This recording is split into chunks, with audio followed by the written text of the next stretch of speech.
We remember an individual who frightened most of us.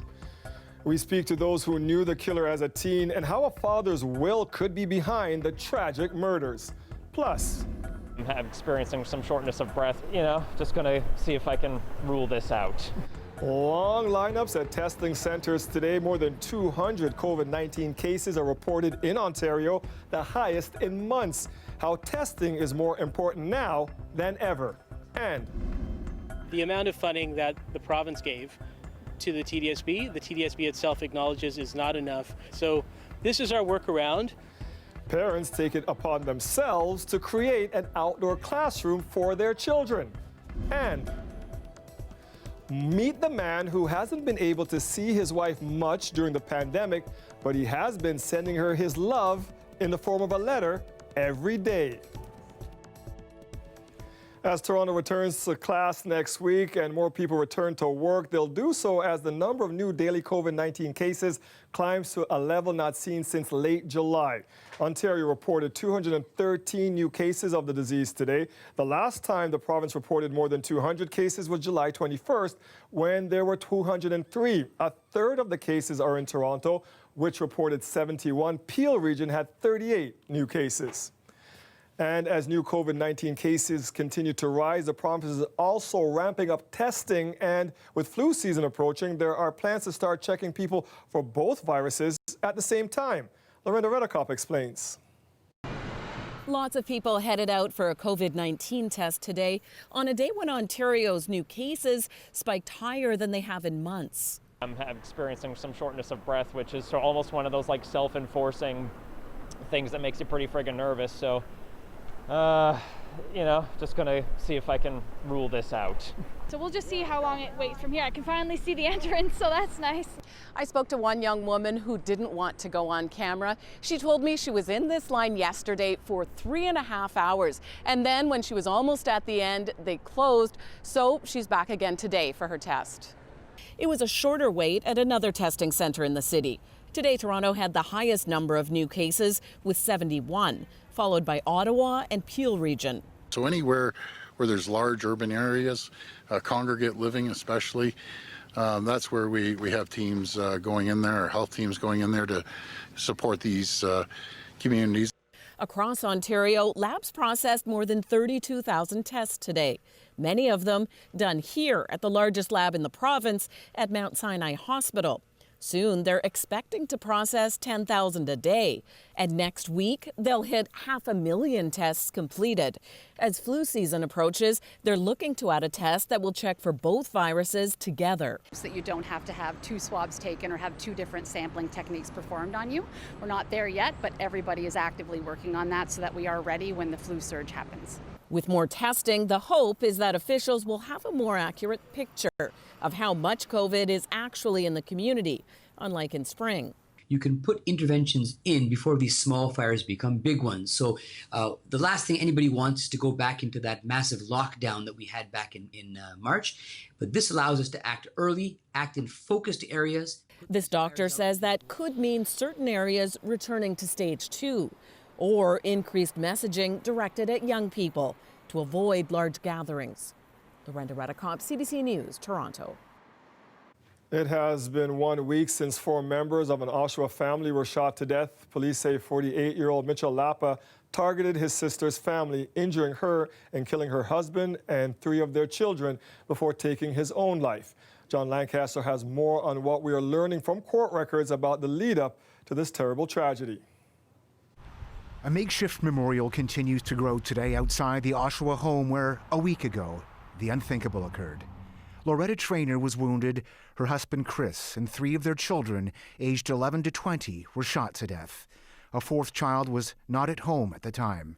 Police say the killer was Traynor's brother, Mitchell, or Mitch Lapa. He took his own life after the rampage. Court documents obtained by CBC News reveal Traynor and Lapa's father passed away in 2019. An 11-page will shows how his estate would be distributed. Lapa was entitled to $30,000, while Traynor would receive the bulk of the estate, including the father's cottage and money from the sale of his primary home. The will also says if Lapa tried to challenge the inheritances, he'd get nothing. As for police, they tell me they're well aware of this document, but won't comment on possible motives as the case remains under investigation. Ted Minette knew Lapa from their days together in high school. He was a very intimidating character. Minette says Lapa was a bully, abusive towards women, and shot flaming fireworks once at a group of people he had invited to his home, burning one person badly. His concerns now are for Lapa's latest victims. I can't imagine what they'd be feeling right now, but I wish them to absolutely find peace on the other side of this at some point. For now, police in the community are grappling with why Lapa turned on his own family. John Lancaster, CBC News, Toronto. 26-year-old Andre Rodriguez was gunned down in a Walmart parking lot in the Junction yesterday. Police identified the victim as they continue the search for the suspect. Rodriguez was shot in the busy parking lot near St. Clair and Runnymede just before 2 p.m. A white SUV was seen speeding from the scene. Homicide detectives are asking anyone who knew the victim or have dashcam video of the area around the time of the shooting to come forward. A $50,000 reward leading to the conviction of a father of four's killer has been extended on the 4-year anniversary of his death. Investigators say 26-year-old Kissinger Gunn was leaving a Liberty Village nightclub in the early morning hours of September 11, 2016, when he saw an altercation involving one of his friends. When he approached the group to help, gunfire erupted and he was shot in the head. Police say Gunn was not the intended target and did not know the shooter. The reward for information leading to the arrest and conviction of his killer was set to expire yesterday, but has been extended for another year. Police released an artist's rendition of the suspect last year after some witnesses came forward and provided information. As police continue that shooting investigation, we are getting a more detailed picture of the numbers and types of firearms being seized in our city and where these weapons are coming from. Catherine Brulot has more. Gun violence in Toronto is at an all-time high. In a press conference earlier this week, TPS announced the number of shootings to date this year shows the steady increase in gun violence continues. But excluding a 1-month buyback program, gun seizures by the police do not follow the same trend. Recovering illegal firearms requires a lot of resources. An 8-month-long investigation involving multiple units resulted in the seizure of 7 of them. This is not just a police problem. This is a societal phenomenon. Toronto mayor agrees policing alone cannot resolve gun violence. If you seize all the guns that are here and then more can simply come in from the United States, then you're not going to solve the problem. Handguns accounted for 2/3 of all guns seized that were used in a crime. Rifles and even a machine gun were also recovered. Over 100 were air guns, toy guns, or replicas. Gun Control Coalition's Wendy Sukier says, although they are often seen as toys, those are weapons. If guns are being used in the commission of certain crimes, robberies, for example, or sexual assaults, the victim doesn't know if it's a real gun or a fake gun. Among the 455 crime handguns seized last year, 1/3 of those that were identifiable had been sold in Canada. The rest came from the United States. In total, 70 were legally registered. The director of the Coalition for Firearms Right, Rod Gilteka, doesn't believe a productive debate around firearm regulation in Canada is possible. And without data, you can never get there. It ends up to be an ideological debate. Toronto Police provided this data 2 years after receiving a request for information. Other police services, including Halton Regional Police, have not been able to answer similar requests. They say precise data about firearm is simply not collected. Catherine Brulot, CBC News, Toronto. Police are asking for the public's help to identify a woman who was struck and killed by a train on Monday. It happened just before 6 a.m. in the area of Weston Road and Black Creek Drive. The Up Express train was traveling east when it struck the woman who was on the rail line. Police say the victim is black with a heart-shaped tattoo on her right shoulder. Anyone with information is asked to contact police. A former Liberal member of Parliament is facing fraud and breach of trust charges tonight. Former MP Raj Grewal allegedly failed to report receiving millions in personal loans to the Ethics Commissioner. The RCMP says the circumstances constitute a criminal breach of trust. It's also alleged Grewal solicited loans for his own personal benefit in connection with the use of his public office. The former Brampton East MP left the Liberal caucus in 2018 after the Prime Minister said Grewal was receiving treatment for a gambling addiction. Grewal faces 4 counts of breach of trust and 1 count of fraud over $5,000. The federal government is providing funding for a voluntary isolation center here in Toronto. It's for those who might face challenges self-isolating at home. Think about people that have to share bedrooms or share washrooms or share kitchen facilities. It can be incredibly challenging to stay separate from household members when you're sick with COVID-19. And we've heard heartbreaking stories of people knowing that they are ill and knowing that they don't have the capacity to stop the spread within their own homes. Data has shown us that lower income neighborhoods were disproportionately affected in the early stages and today by COVID-19, in part because individuals living in these communities, once they tested positive, may then have experienced difficulty in being able to properly isolate themselves. The city will receive nearly $14 million in federal funding to operate the center. The 140-bed facility will be located within a hotel. The city won't say where for privacy reasons. Toronto Public Health will determine who is eligible to stay at the facility. Patients will be expected to remain in their rooms for 14 days and will be provided with daily meals. The facility will be the first in Canada, with the possibility the feds will fund similar sites in other municipalities. It opens tomorrow.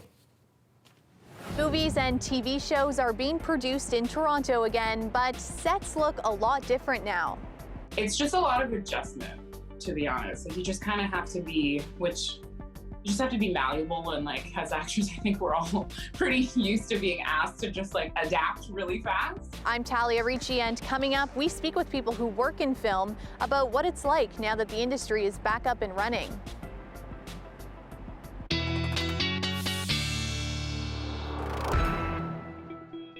Hey, Colette, we only need the forecast up to about 9 p.m. tonight, because after that, we won't be paying attention. It doesn't matter. We'll be inside. What the weather can do, what it will, right? Yeah, it's going to be just all good for us tonight for our Raptors. Let me go ahead, though. We will show you what's going to be happening this weekend for our celebrations, of course, as we're going to be moving forward. We're talking about sunshine as we head into the day, the whole day for Saturday. It's late in the day. We're going to see clouds increasing because we will have a system that's going to move through Saturday night. That's going to bring in some rain showers. Those are going to linger into the early part of Sunday, and then it should kick back out. And we're going to see some mild temperatures, too, until the cold front passes through late into Sunday, and then some cooler air will move in. Our current temperatures, those mid-teens. We had that sunshine today, but the breeze kind of off the lake kind of kept things a little bit cool and put a cap on those temperatures. We are looking at clear conditions and overnight tonight. That'll allow for some cooler temperatures. The frost advisories, though, tonight, again, are well to the north of us. That system that's going to move in, and again, it's going to take its time, and so because of that, we get the sunshine through the day for tomorrow, so that's looking really good. Our overnight lows tonight, then, about 11 degrees. There'll be some single digits, like Markham, you may drop down to about 9 degrees for tonight. But other than that, okay. And then tomorrow, again, sunshine early, and then it's going to be later in the day that we're going to see some of those clouds rolling in. So that should help us see that temperature going up to about 20, 21 degrees for our highs. Now, something I do want to mention, looking ahead to the winter, I know that's a ways off, but the National Climate Prediction Center has issued a La Nina advisory for this upcoming winter, thinking that we've got about a 75% chance that we are going to be seeing that. So when I come back, I want to talk about what that would likely mean. Now, it can be a little bit different, but typically what we would see in a La Nina, how that would impact southern and eastern Ontario, I'll talk about that for this upcoming winter, Dwight. Thank you, Colette. You're welcome.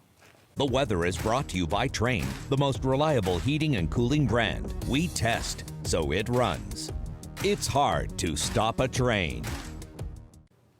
As Colette's Raptors throwback jersey might have told you, another do-or-die game tonight as Raps fans brace themselves for Game 7 against the Celtics with a trip to the Eastern Conference Final on the line. Greg Ross is live for us tonight at Ontario Place at the OLG Play Station. Greg, it's going to be a late, stressful night for fans.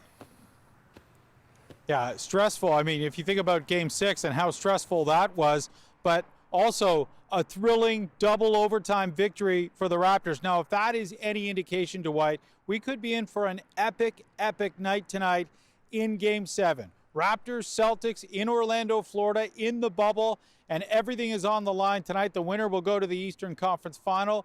The loser is done. So the Raptors hoping to continue their defense of that NBA championship from last year. And, I mean, let's look at what happened in that game. I mean, you talk about the nail-biter of a game it was for fans. The Raptors were down, they were up, they were down, they were up, double overtime, and they managed to pull it out with some great efforts. You think about the way Norman Powell played, coming off the bench for the Raptors, looked so great. Really, maybe the game saver for the Raptors. And then there was Kyle Lowry, who at times in this series has really carried this team on his back. He's really proving to be the leader that we all knew that he was.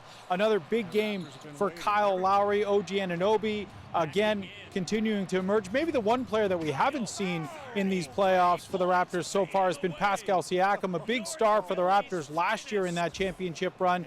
This would be a great time for him to snap out of it and get things going here in Game 7 tonight. But again, that Game 6 was so epic. Players from around the league were tweeting about just how good that game is. It'll be tough to top it because many were saying that it was the best game so far in this bubble. We'll see if the Raptors can get it done against a team that really has been a thorn in their side this season in the Boston Celtics. We've seen the Raptors maybe be two different teams in this series. They've had some bad games, but they've had some really good games. And I can tell you that the fans that'll be here tonight at the OLG Play Stage watching in this makeshift drive-in theater, they're hoping it's going to be a good night for the Raptors, Dwight, because the Eastern Conference Finals are on the line. And let's remember, Dwight, the path to the championship may have gotten a little easier for whatever team can get out of this round because Giannis and the Milwaukee Bucks, they're out. The Miami Heat winning that series in an upset, so whoever wins tonight will go on to play the Miami Heat in the Eastern Conference Final, and that might be a bit of an easier road not having to go through Giannis for the Raptors if they can get it done, Dwight. You are correct, sir, and you did such a great job covering that Raptors run for us last season. I'm hoping, Greg, you have 2 more series to go this year. Fingers crossed, buddy. Thank you. Me too. He's made a name for himself in the music industry, and now he's giving back to the community here that lifted him up. I go by the name DJ Charlie B. I just want to thank my partners at Flow 93.5 for trusting my vision and putting together an initiative that I really believed in terms of giving back to the Black community. I talked to DJ Charlie B about his career and why and how he's giving back after the break.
The Toronto International Film Festival kicked off last night, but it's looking a bit different this year. Cars We're talking lined up about to get this. into City View Drive on Polson Pier for opening night.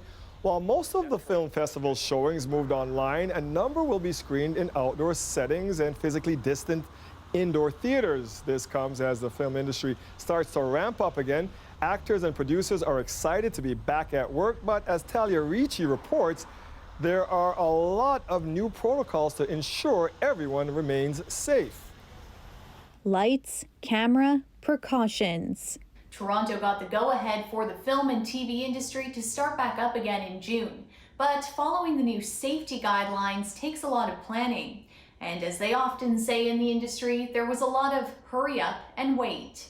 July was very, very quiet, not surprisingly, and entirely appropriately. So we're seeing that September and October and November and December are going to be a lot busier than they were because the productions that got caught during the shutdown are trying to complete now or trying to start now. We started our Netflix show, Sex Life, last week, once we had all our protocols worked out, and that's going well. And we have Nightmare Alley, our Searchlight feature directed by Guillermo del Toro that we're starting next Wednesday.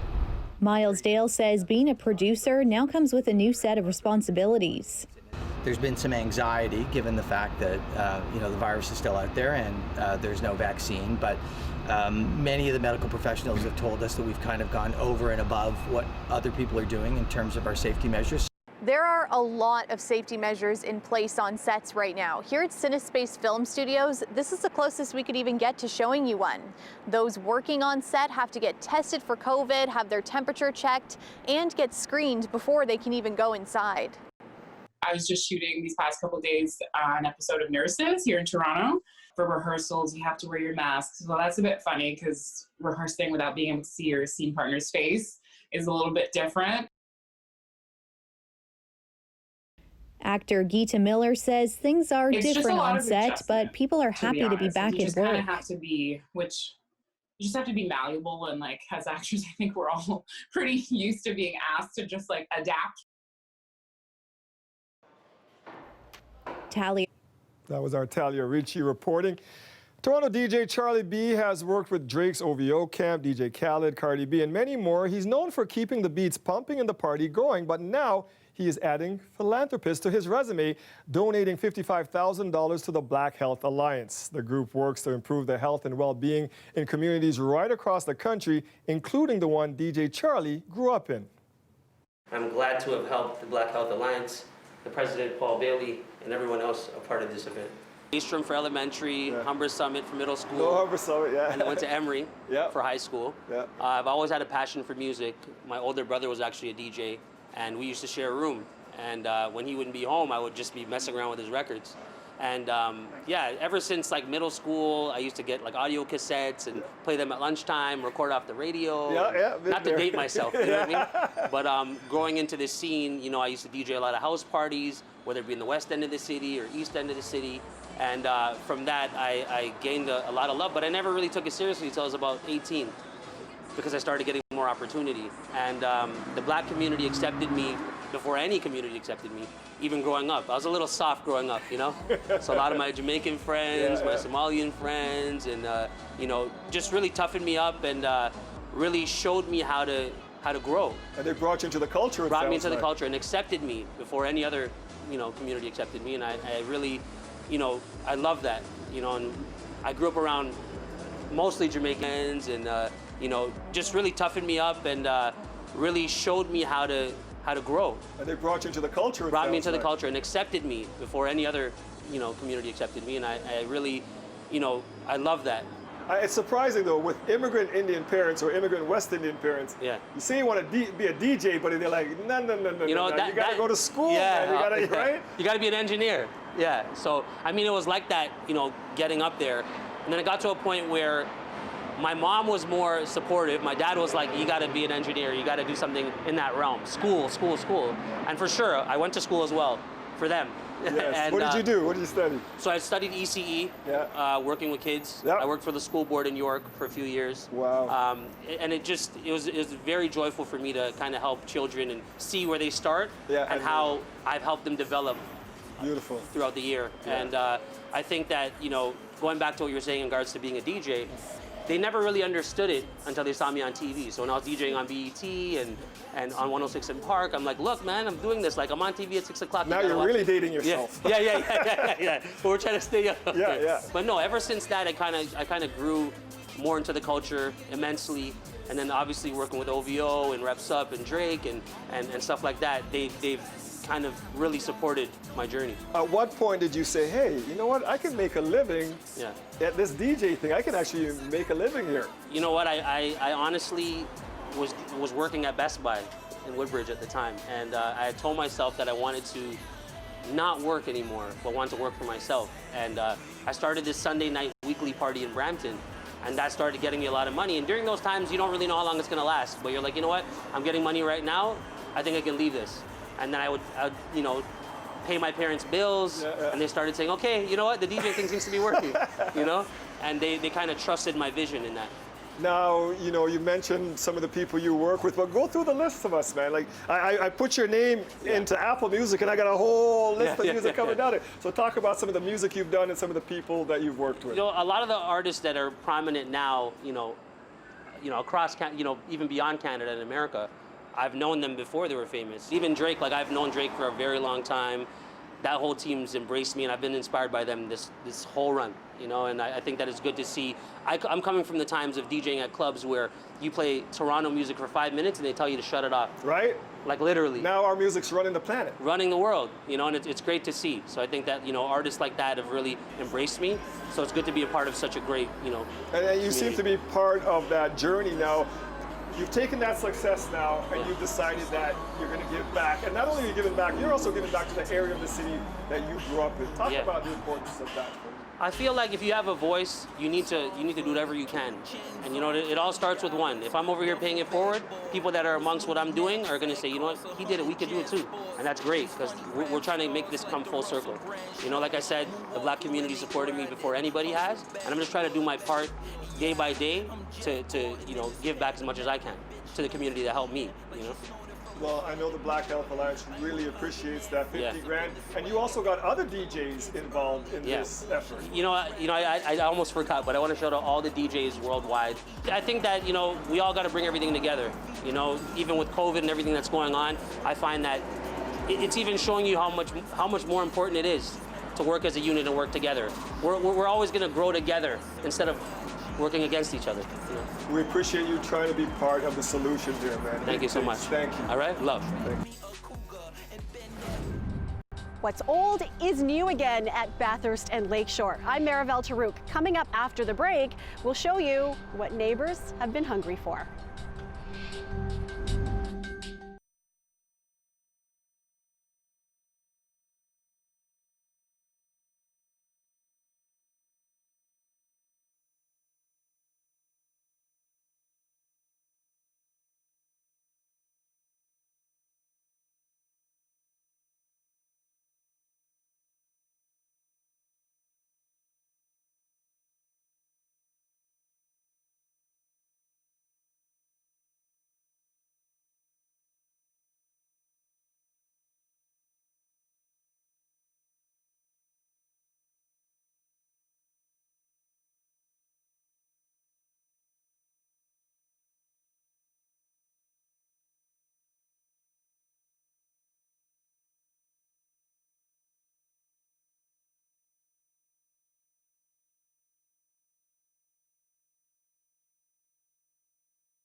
As students and teachers return to class, the Ontario government has launched a new online tool for tracking COVID-19 within the education system. The site provides an overview of how many cases have been confirmed within Ontario's schools and whether those cases are among teachers or students. You can scroll down the page to find the names of schools where cases have been diagnosed. The same details are being made available for licensed childcare centers. Now, while most schools are focused on physically distancing classes indoors, and East York School is taking their classes outside. Alicia Hassan headed there to check out how they are doing it. We're trying to test something that could be an example for other schools in the TDSB with this approach. While school reopening plans were being hammered out this summer and teachers tasked with spacing desks 2 meters apart, schools were also encouraged to make the best use of their outdoor space. This is an example of that. How many classrooms do you have? We have 14 that we've created outdoors, plus 1 gym. And then there are 9 cohorted outdoor play spaces. Secord Elementary parent Phil Pothen, who's also a landscape architect, planned it out. We've been doing this with a small group of volunteers over the week, painting the walls and corridors of the new outdoor school, as well as putting physical distancing markers so that we can place the log seating. With blueprints and all. You know, our principal has been so supportive. I think you can run into, in large institutions, a lot of naysaying. I thought it was a great idea. It's been a collaboration with the parents, with community volunteers, businesses have donated the wood. Our staff have been out here painting and setting stuff up as well. We've worked out all the logistics in terms of supervision, having a supervisor per section for each kid. We're setting everything up, and we're going to make sure it works starting on Tuesday. I did have to ask. I can picture this for the next couple of months. What about when the weather gets a little dicey? We don't actually live in Siberia. No one is saying this is ideal, but it is an idea. You should ask your principal, are you doing this at your school? What is your outdoor classroom layout? And if they don't have one, ask them to do it and organize your parent council to help do it. I think it's going to be really cool to see the chalkboards out on the fence. Yep, I think so too. Alicia Hassan, CBC News, Toronto. We need to revisit that classroom in the winter.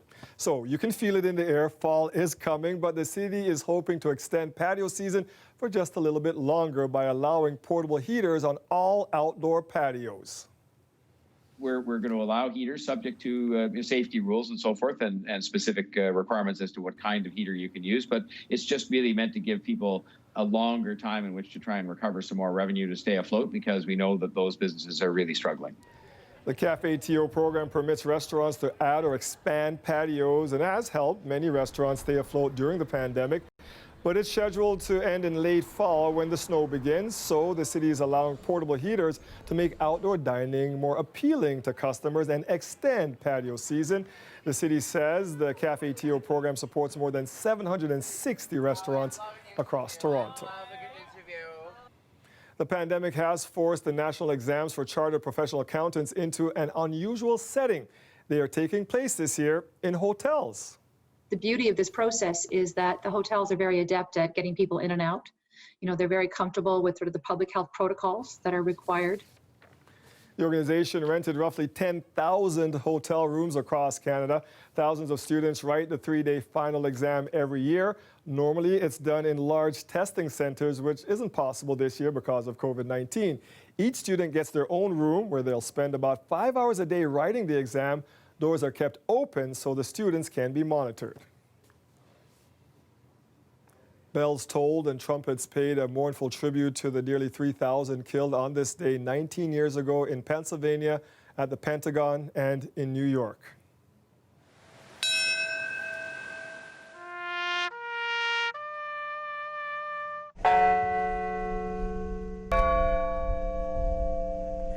Stuart Soo-Jin Lee. Mark Gavin Ludvigsen. Alexander Milan Filipov. The names of 3 out of the last 24 Canadians who lost their lives in the 9/11 attacks. Regina-born Alexander Filipov was aboard the first plane to crash into the World Trade Center towers. Garnet Ace Bailey, also Saskatchewan, was in the second doomed aircraft. The pandemic changed this year's ceremony with a recording of the names played to a smaller gathering in New York. Nearby, a group of loved ones held their own memorial. A group of firefighters from around the GTHA also wanted to pay tribute to those of their own who lost their lives that September day. They climbed a 6-story tower 20 times to replicate the ascent that 343 firefighters did 19 years ago in New York City.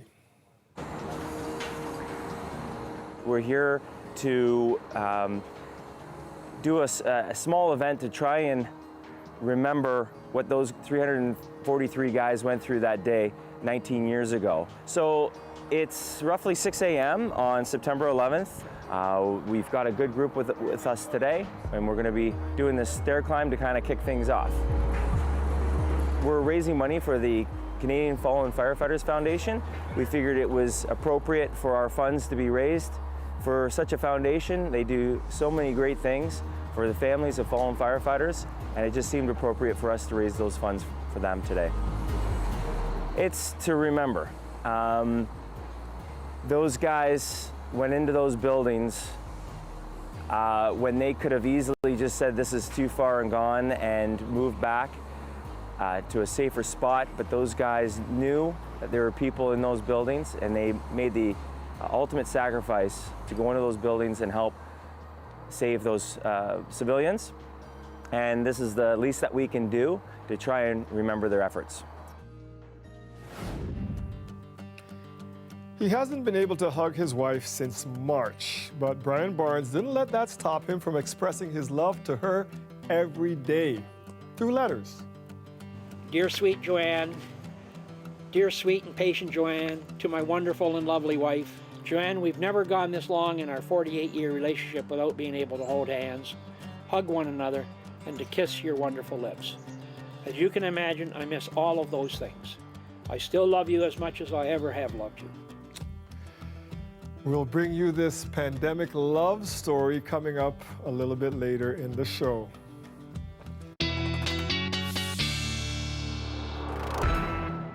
All right, Carla, you take care of the weather. I got to go get a tissue for that story coming up. I know. It's like, how many times do I have to tell you, do not make, we cannot tear up before we have to do the weather. Here's something I want to talk to you about. The National Climate Prediction Center believes that we will see a La Nina pattern for this coming winter, 75% chance. So they have issued a La Nina advisory for us. And I just want to talk about what that may mean for us. Now, it can be a little bit unpredictable, but typically what it would mean, and we're talking about Canadian weather, for the West Coast, it tends to be stormier. And what it means for the prairies is that it tends to be a colder winter. And let's talk about for us what it means here in Ontario. Well, typically we get a warmer winter. I know a lot of us like to hear that. I do. A warmer winter, but also it can be a wetter one for us. So it doesn't necessarily mean that it's snowier because it's warmer with our temperatures, that it would come maybe some of that precipitation more in the form of some rainfall, or can sometimes be more freezing rain events. But this is something just for us to be watching. So about a 75% chance that we're going to see a La Nina effect to our winter coming up. Our current temperatures, and this is very interesting, you know, it's warmer still, just kind of over towards the south and east of us. I know you often see that, but for the last several days, because of the cloud deck, we've been seeing it just across the lakes in the teens with our temperatures. But then look at northwestern Ontario. Some of these temperatures, Pickle Lake 21, and Sandy Lake, and you can see with just the contours of the colors in Saskatchewan, warmer there. Yeah, Saskatoon today, 30 degrees. In fact, right now it is still 30 degrees, but just a couple of mornings ago, -7. They woke up to -7. They broke century-old records there. Talk about weather whiplash just a couple of days ago. We're talking about clear conditions tonight, and that's why some of us mark them maybe down to the single digits, about 9 degrees, otherwise about 11 for Toronto for the overnight lows. But frost advisory again to the north of the GTA, north and east. So a few areas will see some very cool temperatures. We've got the clear skies. That means sunshine again tomorrow. That's going to be lovely. Temperatures will be milder than they were today, getting towards 2021 for our highs, but late tomorrow as we get towards the evening hours. It'll start earlier for southwestern Ontario, but for the GTA, evening showers roll in early part of Sunday, so we'll be seeing that hopefully clearing out by midday. Some warmer temperatures coming in for Sunday, mid-20s, and then hopefully the latter part of Sunday we'll get some drier conditions coming back, but then it cools off, but it clears out again for the beginning of next week, Dwight. It's looking good, actually, Colin. It's not Yeah, bad. it is looking pretty good. We're going to get somewhat weather for the weekend, but not the whole weekend by any means. We'll take it. Thank you, Colette. You're welcome. I'm Ismaila Alpha, host of Metro Morning. On Monday's program, it's another week of back to school for students in Halton and Toronto. We'll cover it from all angles, including how the TDSB will handle students' mental health. Join me weekdays, 5:30 till 8:30 for Metro Morning on CBC Radio 1.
It was one of the original buildings on the lake shore. The Loblaw Groceteria's warehouse at Fleet and Bathurst first opened back in 1928.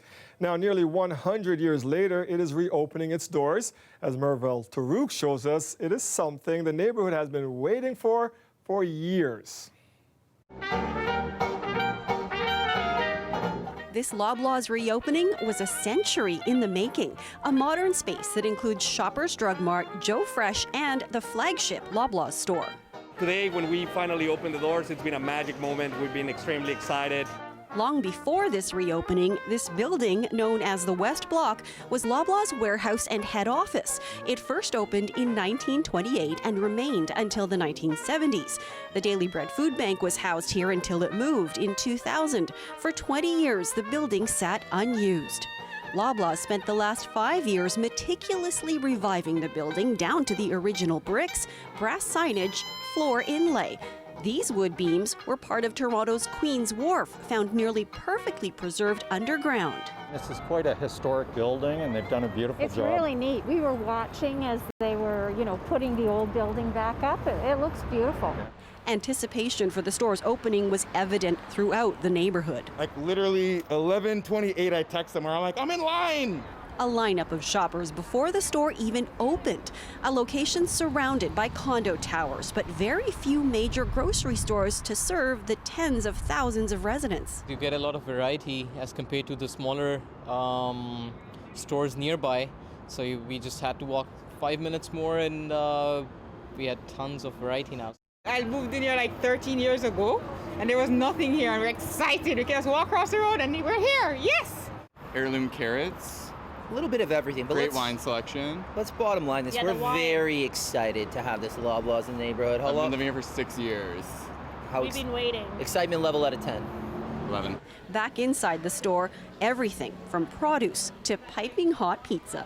The idea is to have that fresh offering for the consumer at all times of the day. We understand that some of the consumers are actually working in office, some other ones are working from home.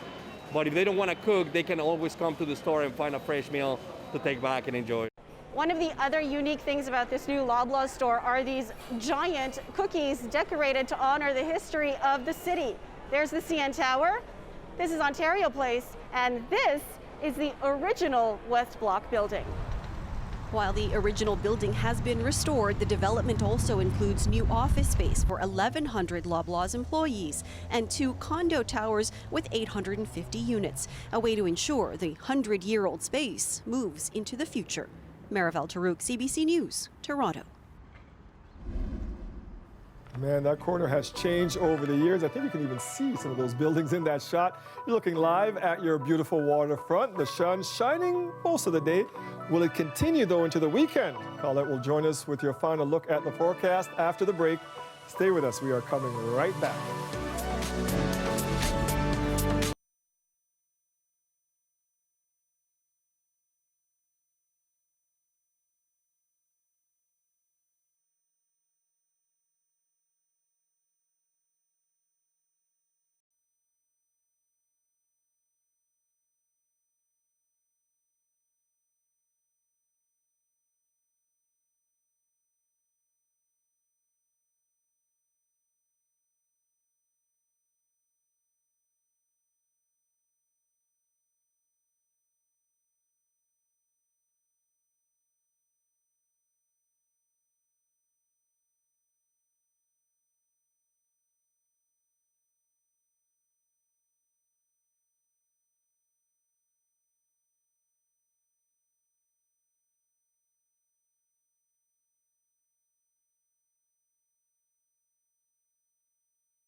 You may want to grab one of these before our next story. Like many families with someone in a nursing home, Brian Barnes wasn't able to see his wife for months because of COVID-19 restrictions.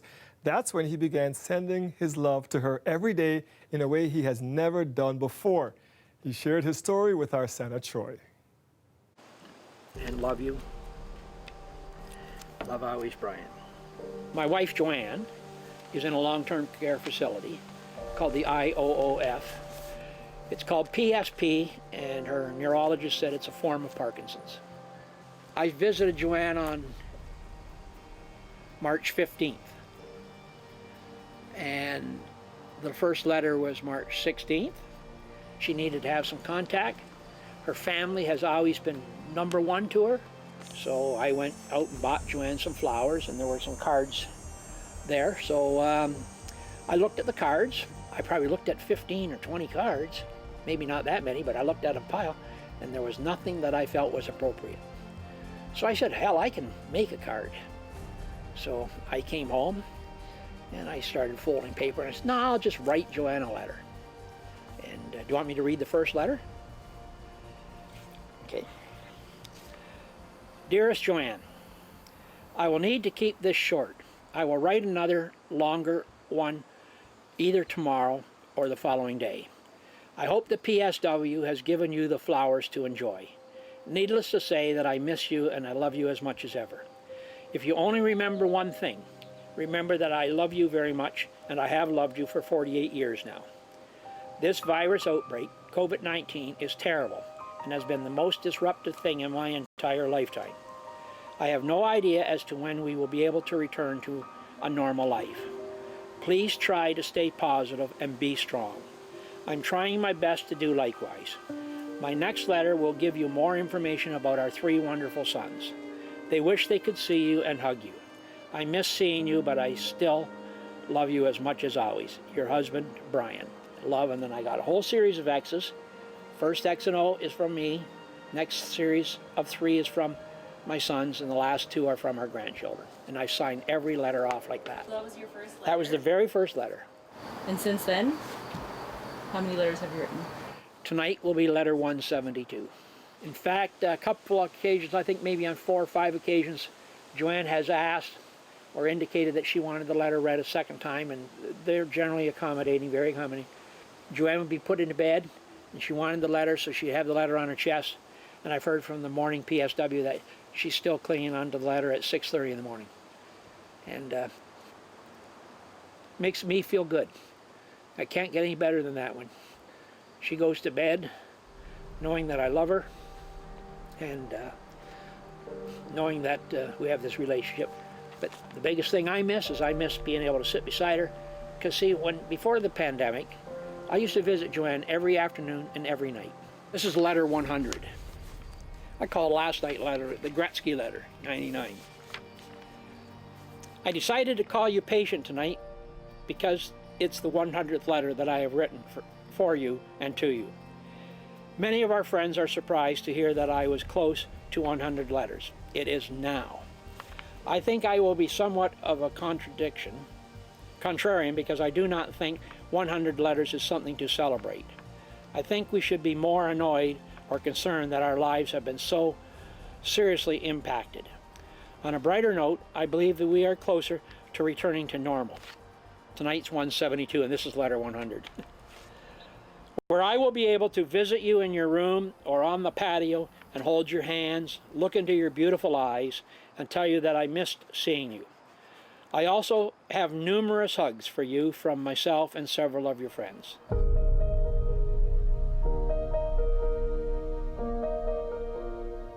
I don't think I've ever written her a letter. I don't think I even wrote her a letter when we were dating. We dated for 5 years. We lived in the same town. I don't think I ever wrote her a letter. And this is working out well. It's working out well for Joanne, and it seems to be working out well for me. It helps me. Letter 172, to my wonderful and sweet wife.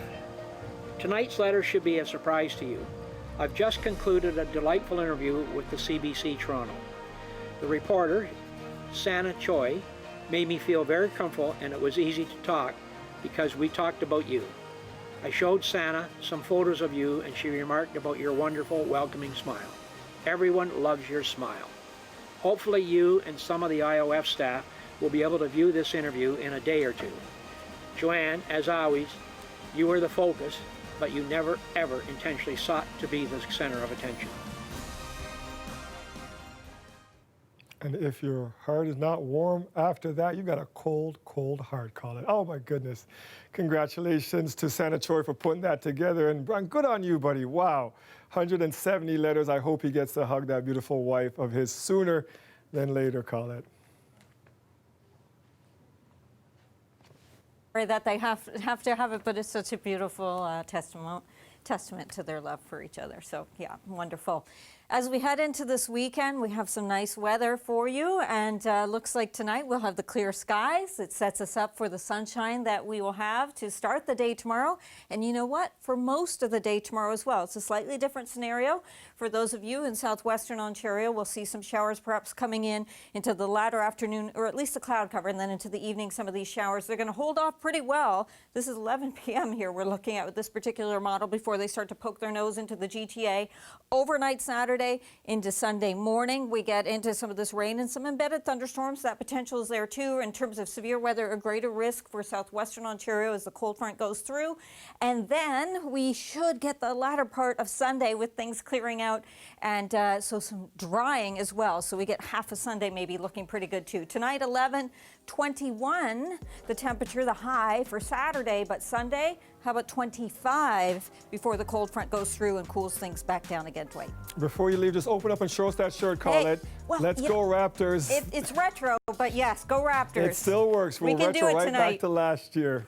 That's it for us tonight. Thank you for joining us. We will see you back here Monday at 6. Have a great weekend, everybody.